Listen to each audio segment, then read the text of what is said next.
Hi, welcome back to Rohrich Knows Podcast. Thank you for joining me and all of your nice comments and subscribing to my YouTube channel as well as to my podcast. I really appreciate it, and I really appreciate all of your times that you've responded and also shared online with your friends. That really means a lot to me.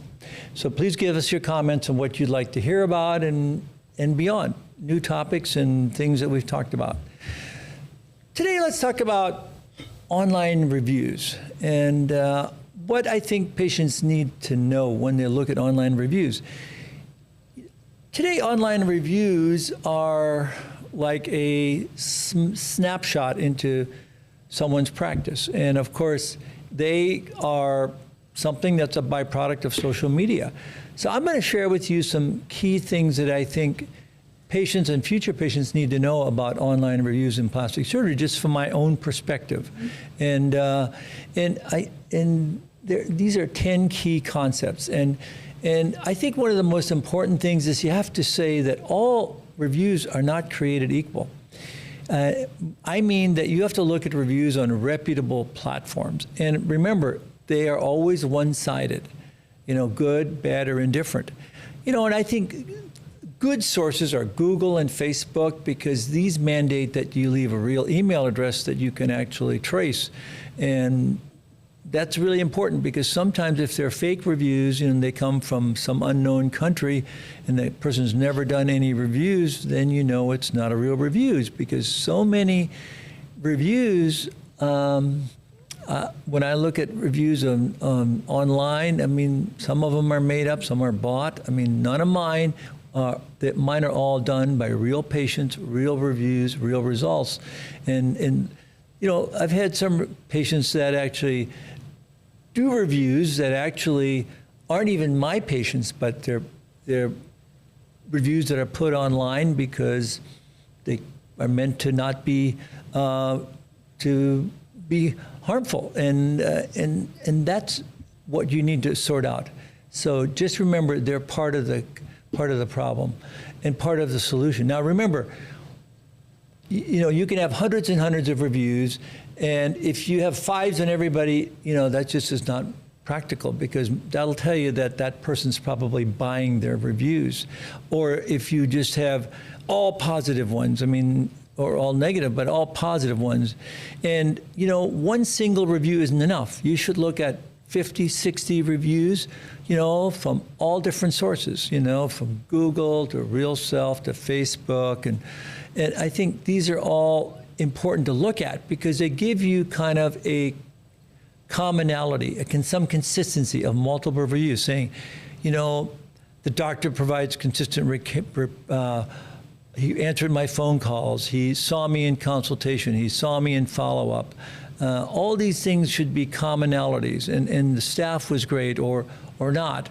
But the consistency across different platforms is very important. And then beware of the extremes, the extremely positive or the extremely negative one, especially if they're short, like saying, Dr. X was bad. What does that mean? Many times that could be a total fake review.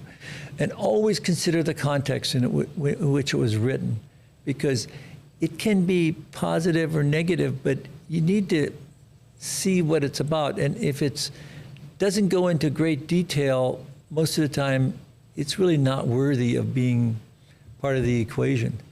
And then look for specifics, repetition of behavior.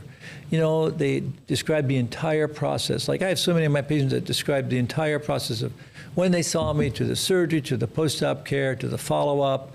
They'll say, Dr. Rohrich called me, he left me his cell number, and I saw him in follow-up. If I had any questions, I sent him photos. All these things are really important. These are real reviews. And look at repetitive ones, and look at real reviews. And I think that's really important. Now, if a review is old, 5, 7, 10 years old, I think, it's something that probably shouldn't be looked at that seriously. You want to look at some that are 3, 5, 4, 5 years old or younger, because that's really the current state of the practice. And then the other thing is, don't rely solely on reviews. There was a recent a review that looked at how you find a plastic surgeon, and reviews were up there along with, restaurants and hotels, but they're just part of the story. Look at that surgeon's other social media, their TikTok, their Facebook, and also look at their website. See if they're a true plastic surgeon and that they have experience, expertise, and do exceptional results. Look at their photos online on their website.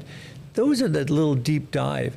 And remember, nobody's perfect. There's nobody that has a perfect 5 in all the review channels. That's truly honest. In fact, that's what you look for. I'll have close to 300 reviews on Google and some of my other sites. And these are all reviews that actually are real patients. And I think that's the most important thing to see. And the other thing is when somebody says something bad about a surgeon or a patient says something about a patient, about something, they may disclose some sensitive personal information. And the thing is, the reason the surgeon or the can't respond is because of HIPAA. So there are times when patients will say things that are totally not true, and they'll be unanswered because you can't violate HIPAA. So basically, they go unanswered, and even if they're fake or made up, otherwise you can always. Sometimes I'll say, "This is not my patient," and that's really been, a challenge sometimes, especially on some of the review channels where they go, I've never had that patient, and you can look for these fake reviews with fake email addresses, and many come from foreign countries, and you go, wow.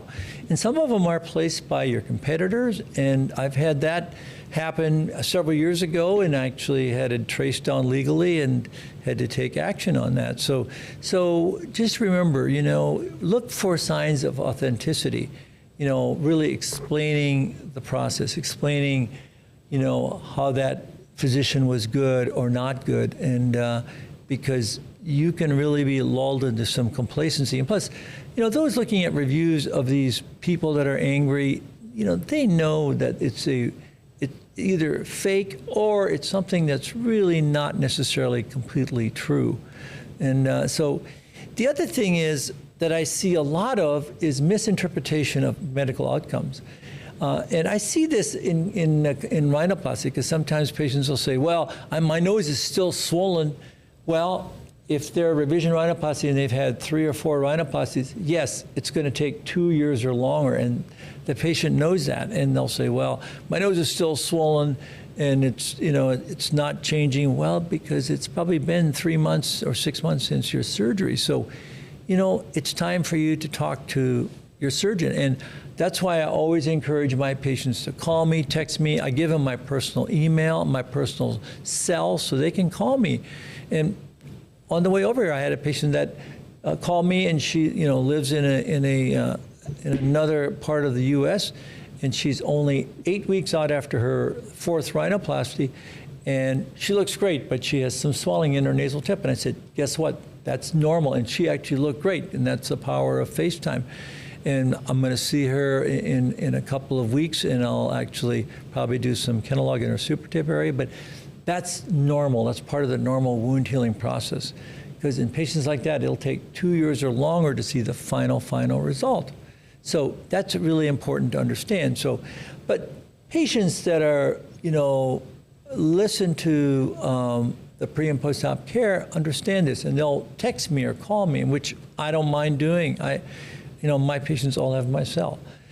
So I think, the other thing is overlooking pre and post-operative care, because you have to be really understanding that they have to follow the pre and post-operative care instructions to get to the best result.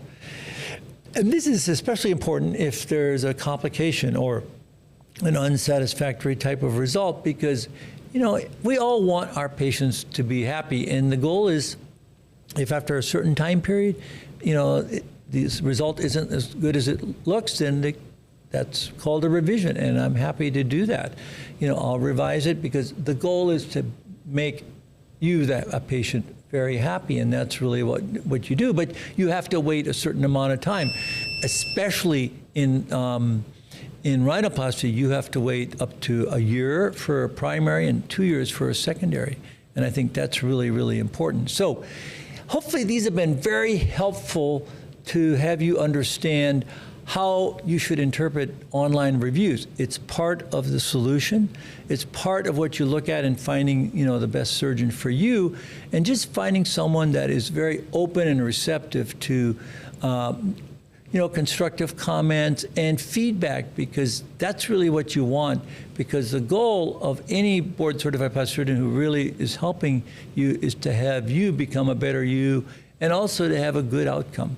So please give us your comments and give us your feedback on both my YouTube channel and Spotify and Apple, and I'm happy to reply. So until next time, helping you become a better you.